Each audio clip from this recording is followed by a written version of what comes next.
It's the biggest moment of the season. The Patriots are trying to cling on to any hope in the game with the Seahawks up 12-0. On 3rd and 5 at their own 43, they've got a chance to make it a game and set up a brilliant fourth quarter in San Francisco. Drake Maye was the MVP runner-up and led the #1 pass offense in the league. The Seahawks themselves have one of the best defenses in the league. This is how one play can alter the course of history.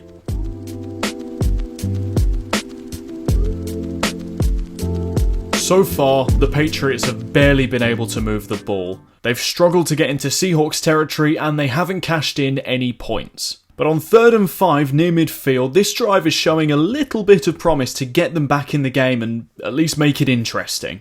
To do this, they lined up in a 3-by-1 formation with the trips to the field side.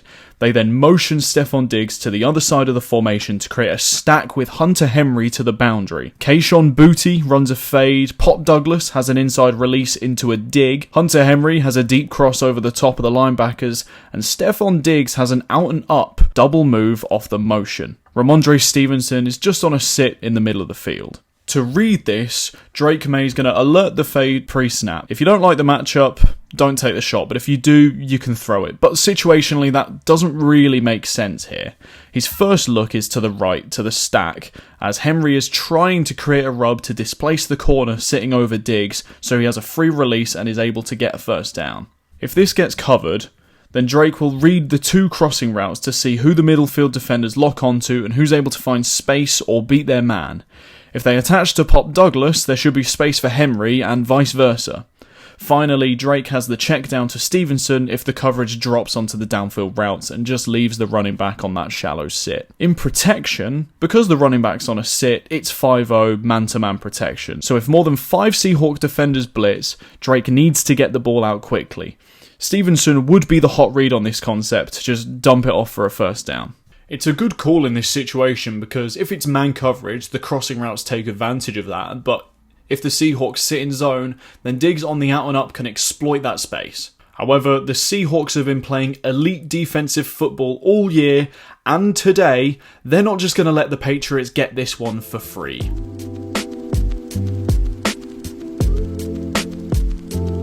They've pitched a shutout so far in this game and they've made every yard look like a grind. The Patriots offense hasn't looked good, but a large part of this is because of the Seahawks defense playing so well. On this key 3rd down, they're in a 4-1 dime defense with a 2-high shell. Reek Woolen is pressed up on Kayshon Boutte.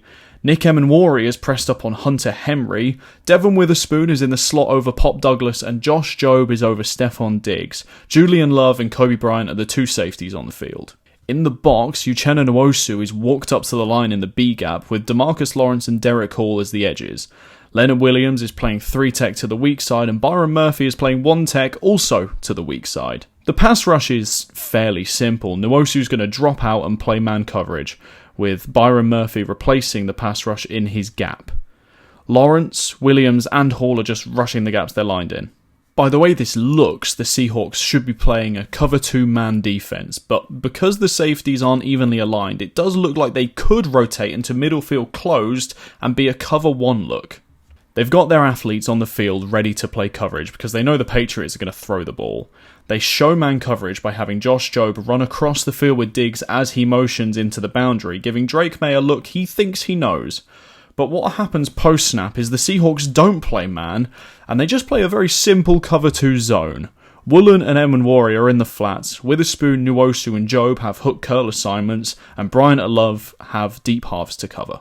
Disguising the coverage as man by having Josh Jobe follow Stefon Diggs with the motion and then playing zone is a great call by Mike MacDonald because Drake Maye's only in his 2nd year in the league. He hasn't seen that many different things, so trying to confuse him and delay the timing in his head is a really smart thing for the Seahawks defense to do. The coverage plan is good for this play, but the true magic of this isn't in the coverage.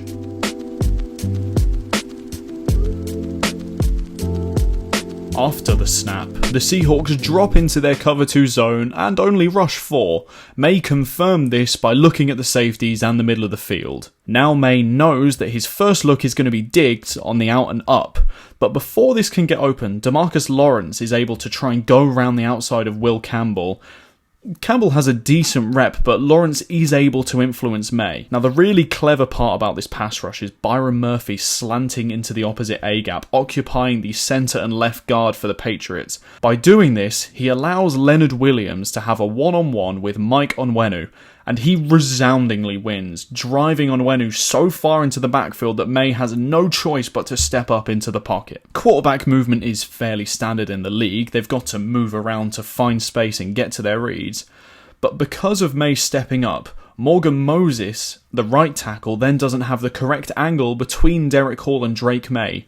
Hall's able to recognise where Maye has stepped to and adjust his rush instantly to hunt down the ball. The only reason he's able to make this rush is because of the pop he gets on Morgan Moses at first contact. His first punch is so strong that Moses gets pushed back and has to reset his balance to get back into the rep. At this point, Maye has stepped up and Hall has a free run to the MVP runner-up. Drake Maye at this point is defenceless as he's trying to focus on the read downfield. Derek Hall is able to punch the ball out and Byron Murphy does a fantastic job of being alert and he jumps on the ball. The funny thing is, downfield, Stephon Diggs had beaten Nick Emenwari because of the rub created by Hunter Henry. Henry also managed to get open on this crossing route because of the hook curl defenders focusing on Pop Douglas beneath them.